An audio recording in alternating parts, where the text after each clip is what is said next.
OK, it's Chelsea against Tottenham, but before we get into the importance of that game, Don and Leroy have just heard about sweet and salted popcorn mix. Mix? I'm disappointed in both of you, to be honest. Just a bag of sweet. I've never felt this let down in my life. Just a bag of sweet. That's all you need. Bag what of do you want salt. to mix for? They sell them mixed now. Have you never had Animals. We're bringing them in next week. I can't believe it. Anyway, back to the football Anyway, scene. back to the London derby. This is by far, as you said, the glamour tie of the weekend. Popcorn time indeed. And both teams are doing so well as things stand. Are we looking at two teams that are title contenders, Leroy? I think we'll find out after this game, in all honesty. I think they're both in terrific form, playing the way that their managers want them to play and getting results. And it's a clash of styles, and that's what makes it mouth-watering. And we're trying to work out the sides before, Don. We haven't got a... We've got a fair idea of Tottenham's. We've got a fair Tottenham's, but Chelsea's, he's got a full squad to pick from. And we haven't got a clue what the side's going to be. But what I'm really looking forward to is that I know Chelsea will go out and really try and win this game, and Tottenham will try and win it in the way that they won't want possession. They'll do exactly what they did to Man City. I had a lot of Tottenham fans saying that it was boring. I didn't find that performance boring. I thought it was really dynamic. Effective and dynamic. It wasn't, look, and then all of a sudden it's slow, and then bang, they were unbelievable on the counter-attack. And the people who got forward at times, 3 and 4s, you know, usually with Jose it was 2 and 3s, but there were 3, 4s, they were going for it. So they're a very confident team, and I wouldn't like to play a Jose team who are playing like this at the moment, because I think they could go there and get a result. But I'm really excited about the Chelsea side as well. I'll tell you what's interesting, though. When you think about Chelsea and Tottenham of late, you think Tottenham, Son and Kane and the form they're in. You think Chelsea, Timo Werner, Tammy Abraham is in a purple patch at the moment. Ziyech is doing brilliantly, but it's the defences that are why they are where they are. Tottenham only conceded 9, Chelsea only 10 so far this season. It's incredible, and they've both got more or less identical records, only lost 1 game. Chelsea seemed to have a nightmare start. They drew a lot of their games, especially the 3-3 against Southampton. You thought at one point Chelsea were having a massive wobble, and then all of a sudden, now they've got more clean sheets than anyone in the Premier League. It's incredible how it's turned around. And Frank told everyone it's going to take a little bit of time, which it does, but I didn't see it going this well. I didn't see them having this many points on the board. I thought there was a few more wobbles to come, but Mendy's been brilliant. He's come in and looked as though, you know, he's just a sensational goalkeeper. I don't think he makes flair saves, but what he does, he keeps everything simple. He's a really good athlete. When he jumps 10 foot tall. He's a safe pair of hands. His distribution's good. And I think you can see the effect that he's had when you look at those numbers there. I think you can see the effect that he's had on the players that are in front of him.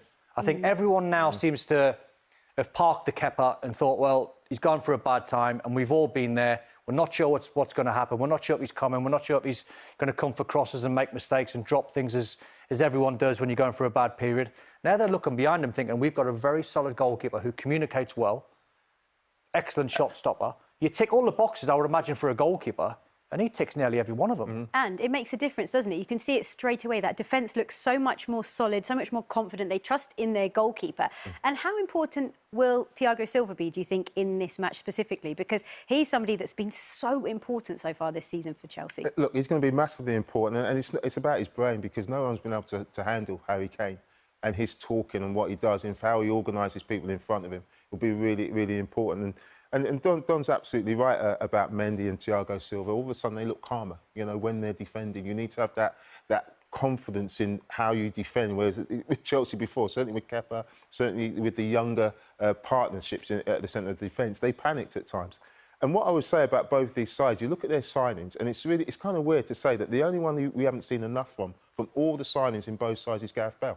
You know, Reguilon's done well, Højbjerg's done well, Doherty has done well. As we said, Mendy, Thiago Silva, Havertz, Werner. The only one we haven't seen is Gareth Bale, the one that we were so excited about. Did you expect, though, to see more from him at this stage, or did you expect him to be bedded in a little bit slower? I think he's going through his pre-season. Do you? Yeah, absolutely. I get the impression that's what Jose's doing. But I'm waiting for him to burst onto the scene, Don. I wonder if it'll be this weekend. I'm waiting for that moment. I'm waiting for that moment. In some ways, isn't that brilliant for Spurs, that they're already where they are achieving what they're achieving, and they've still got their trump card to play? Exactly. And I think that Mourinho's waiting to unleash, and I wonder if it'll be against Chelsea. You know, Bergwijn came and did a decent job. I think it was one of the, not the poorest performances, but he wasn't a standout as Son and Kane.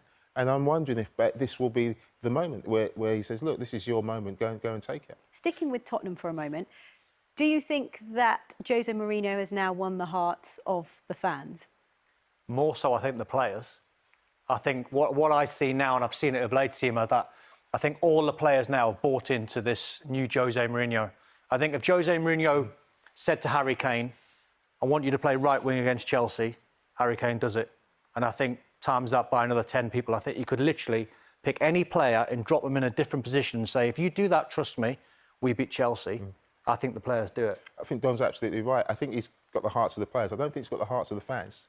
Honestly, don't. I think they're saying, yeah, we like that we're getting the results, but we're still not quite as comfortable. We still like the way Pochettino played his football. I've got a couple of mates, and Craig Mitch is one of them. Yeah. And he is prolific at the moment on social media. Really? He loves him. He loves him now, does he? It's a really interesting thing, Leroy. I think it'd be interesting to hear your opinion on it. That the fact that Spurs and the Tottenham Hotspur Stadium doesn't have fans in it at the moment means that Jose can play how he wants to play without any heckling. Absolutely. And you know what? Fans are not getting on the players' back. They've been allowed to evolve, which has always been a problem for Jose, because people expect him to go there and play, part of the bus football. But he's evolved the side, and it is part of the bus football, but he happens to have some world-class players up front who are devastating on the counter-attack. So here's a really interesting fact, Don. Never in Jose Mourinho's career has he lost 3 consecutive matches to a club or a manager. He goes into this one on the back of back-to-back defeats against Chelsea and Frank Lampard. What are you saying? That's what you're in. No, I know. And I think it's going to be more pain for him. Do you? I honestly do. Yeah. I make Chelsea favourites. Why? Well, me and Leroy have done some analysis, and we'll do some more on Tottenham, but we've done loads of analysis on Tottenham versus Man City. And Man City really played into Tottenham's hands. I think when Frank Lampard's looking at that City game against Tottenham, I think fullbacks are going to be most important for Chelsea. I think if it's Azpilicueta, I think it'll be Reece James and Ben Chilwell, because everything's going to be all the dynamics through the middle of the park and defenders versus attackers and midfield players v midfield players. It's all going to be a little bit hectic and a little bit crowded. And if Tottenham do play narrow, the 2 players that I see, and it could be Hakim Ziyech, it could be Christian Pulisic, whoever play wide. But I think if Chelsea get it right and Frank gets it right, his 2 fullbacks could be really key. Well, we'll continue talking about this fixture in just a moment. But if a £200 million recruitment drive has given Chelsea the look of potential champions, it is the return to fitness of one of their title-winning veterans that could be key to their ambitions this season. Frank Lampard was denied the services of N'Golo Kanté for much of his first term in charge. Now the Frenchman is back fit and dominating the midfield in the manner that inspired both Leicester and Chelsea to Premier League titles in back-to-back years. N'Golo Kanté there. So styles make matches. It's the pupil against the teacher. Let's go over to Don and Leroy looking ahead to Chelsea against Tottenham. Well, it's going to be, I think it's going to be a classic. I'll start with that. I think it's going to be a classic. There's no doubt about that. It's definitely going to be a classic. But we said that about what Frank's got up his sleeve, Don. He's got so many formations and players up his sleeve, and we think this is how we'll most probably start. Look, we know that Kante's going to be so important.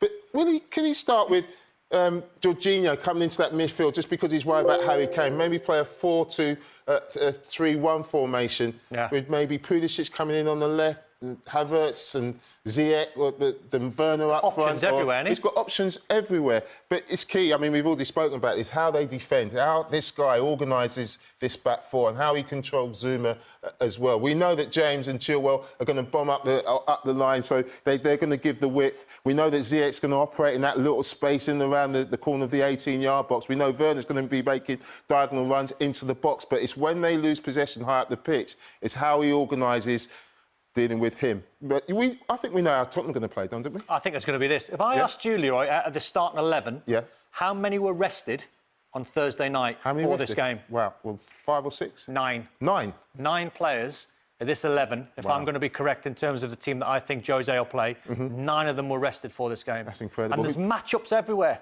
I mean, what's the key matchup, do you think? Wow, I mean, I look wide and I think Reguilon against James is a terrific matchup. Aurier against Chilwell through the middle of the park, and Ndombele. You know, if he starts in that role where he's been really good, Conte's going to have to mark him. Timo Werner, if he stays wide, Sanchez back into the side. No, Alderweireld. So all over the pitch, I think it's going to be the type of game where it could be a Ziyech versus Reguilon battle, could be Abraham, Dyer. Wherever you look and you pick a player, Kane against Thiago Silva, what would you do if you were Frank? knowing Harry Kane, the form that he's in, would you have Thiago Silva? Because I would imagine if you paired them up together, they've both got, I would imagine, the same sort of pace. And ask then Zuma to sort of sweep and be the quicker one. Or would you want Zuma on Harry Kane and Thiago Silva sweeping? I wouldn't want either of them to go beyond the ball, Don, because you've got James and Chilwell who get forward. And that's what they want. They want one of them to go in front and one behind. If Harry gets the ball, there's that space. Which way round would you do that, though? That's what I'm asking. I would just get Conte in front. Right. I would get Conte or Jorginho in front and keep the two behind and get a midfield player to come back and challenge for the ball. But you talked about the matchups, but I think that Jose will want to negate that with Tottenham's shape, Don. And I think that's really important. And the shape that they played with against Man City was really important because it negated all those one-on-one situations all around the pitch. And we've got some examples of it here, Don. And this is against Man City and Chelsea. And Tottenham on the counter attack. And actually, I'll just start that again, Don, because we didn't go from the top. We'll go from the top here. Yeah. And this is Man City in possession. And look at the shape. I'm just going to pause it there. And love that. I love that shape. Do you think this is intentional? I think it's absolutely... Triangle shape? I think it's absolutely intentional. So you've got all them Tottenham players right in the centre of the park, and you're more or less allowing Man City, if anything, to go wide, allowing that area there to go wide and say, well, if you want to cross it, you can cross it. But it just takes all the legwork from Sissoko and Højbjerg, all the players that are central closing down the ball. It takes a lot of the 25, 30-yard, we call them doggies, but runs in the game. And all of a sudden, the 10, 15-yarders are really easy. Absolutely, and I think everybody saw this as just a defensive setup, but I was just really impressed with the way they attacked off it, Don, because I just want you to look at these two guys here, as Bergwijn and Son in the midfield. Look at the space that they're in. Look at the Man City players. Look where they are. They can't pick up anywhere. There's only one player who can actually pick up, and he's picking up Harry Kane. But as this ball gets turned over, we'll just clear that. As this ball gets turned over, look where they attack from. As it goes, going to pause it there. Now look where they can attack from. Love that. Look at their body. Look at their body position, Don. They're on the front foot. They're looking forward, and they're not marked, which is key. Look at the indecision in the Man City players. He doesn't know what to do. This is Kyle Walker. Yeah. Cancelo is unsure because there's no one near them. And when people are running at you at pace from a distance, it's so hard to pick up. And Harry Kane's the key. And what makes it easy for him, Don, is that there's people close to him because it's a 5-yard ball. It's an easy ball. This move doesn't happen. You've got runners. The most important thing now is Harry Kane protects that ball. Exactly. And either buys a free kick or makes sure his layoff is really good. And then Tottenham are away. And you wouldn't think it'd be dangerous. Look, they're 30 yards inside, their own half. But they know this is a massive opportunity to counter-attack. If someone gets his touch right, he's got 4 or 5 people. He doesn't get his touch right, and Man City get away with it. Again, look at the attacking down that side there. I'm just going to pause it here. Look at the shape of the team. It's absolutely perfect. There's the triangle. There's Harry Kane at the top of that triangle. And they're in great positions. But again, look at Son. He's in a defensive position, but he's in space. And that's the key. He's in space. And so he knows that if they win possession of the ball, he can join in. They defend well. I'm going to just play it on here. That's the options for City. Oh, yeah, sorry, Dom. That's fine, that's fine. Just say, I was just going to point out what you pointed out before, where they're allowing maybe Ferran Torres to go wide. Same on the other side. But now it's the break. It's the speed. Look at the runners. Every one of those Spurs players is in space. They're not picked up, and that's scary. As you look at the Man City. Do you know what I like, Lee? Yeah. If you look at the body of the Tottenham players in terms of their shape, it's all running forward, all body position running forward. Look at the City players. Exactly. They're exactly the same. Exactly. They are petrified, and every single one of them are trying to run back as quick as possible. Exactly. And it's panic defending, Don. Look at there's no shape in the way they're defending. They're just trying to get back as quickly as they can. On this occasion, they managed to deal with it well. And just finally, this is the goal, Don. I'm just going to pause it there. Let's just take that back, Lee. Let me just take that back. Because I'd love to know how Harry Kane is standing in that area there. Well, I think this comes off because of the first goal. Where the port's gone in tight, and Son's got in behind him. Now he's frightened, isn't he? Because City now have left themselves 3v3. Exactly. So Rodri's got ahead of the ball. Kyle Walker's at the top end of the pitch, who he can't quite see, and he can't get back in. Kyle Walker is standing up there. Kevin De Bruyne has now got to try and get back in as fast as he can. So the transition from Tottenham is incredible. Look at their pacey players. And City at this point are toiling. Absolutely. So De Bruyne's toiling, Bernardo Silva's toiling, Rodri's toiling. Goalkeeper comes off his line, and we criticised him, and I think we're correct in saying that. If he stays on his line, he's got a chance of saving it. But we hear over the years the masterclass from Jose. And it was always the sort of phrase that I thought got wheeled out too many times. Yeah. When they won a game, it was the Jose masterclass. That really was one. It certainly was. And just, you know, we saw that clip of Harry Kane being spare. And we just saw N'Golo Kante talking there. He's going to be keyed on in the way that he plays. And I've got some clips of him. And it's Chelsea in possession of the ball. And I think that's important because this is what Tottenham will want. They'll want Chelsea to have good possession of the ball. And what I like about the way he's playing at the moment is that when he gets on the ball, he's in a good defensive position. That might sound a little bit wrong, but if they lose the ball, he's in just the position you want him to be in relation to Harry Kane. Follow him here. Everyone, we've put a little beam of light on N'Golo Kante. Just for everyone at home, when you watch the way central midfield players play a forward pass and they try and run ahead of the ball, just keep an eye what Kante does. He sprayed it out wide, he thinks about it, and then watch what he does. He immediately goes left defensive, so he gets himself right next to his centre-halves if they turn over possession. If he loses it, they've got a 3v1. Exactly, and that position just there, just pause it there for me, Don. That position there is where Harry Kane's going to be. Yeah. And if I'm Frank Lampard, the one player I want around Harry Kane to contest that first ball is Kante. Is Kante every single time, and so that, I think that's key, and he's been doing that well. And I think it's no coincidence, Don, that Chelsea have played better. We've been saying it for months that he should be back in that because he's a world-class player. So very quick question, Lee. Yeah. As I asked you 3 years ago. Yeah. Is Ole Gunnar Kante in that position because he's the best holding midfield player in the world? Yes. Oh, funny that, because 3 years ago you said no. Did I? Really? Yes, you did. Upstairs in the can. Yeah, you did. Was it upstairs? Yeah, it was on telly. It was on telly. It was on telly. You were saying, oh, he's better, he's effective, he's running forward, he's breaking down. And I said, why would you take him out of that position? No, he's decent going forward, but he's world class in that position, Don. I totally agree with you. But this is really interesting because they lose the ball. Now, if he does that, he has got to go in there and win that ball. He has got to go in and win that ball, otherwise Chelsea will be punished. And just finally, I thought this was really interesting because we talked about options, and Olivier Giroud, we've not seen anything of Olivier Giroud. And we saw in the first clip where, you know, Tottenham invited Man City to go wide and they didn't cross it, Don. No, it didn't. 30 crosses, well, they got wide, but they didn't cross it with any real impetus. Not like Chelsea will cross it.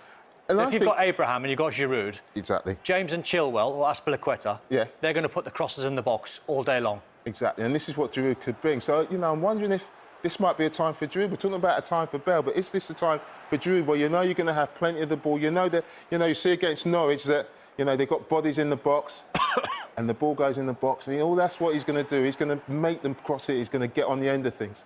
My perception is, and my thinking is, I think Frank plays him on the bench, and if he needs him, he brings him on for 20 minutes. Absolutely. Go and win us the game. Go and change the game around.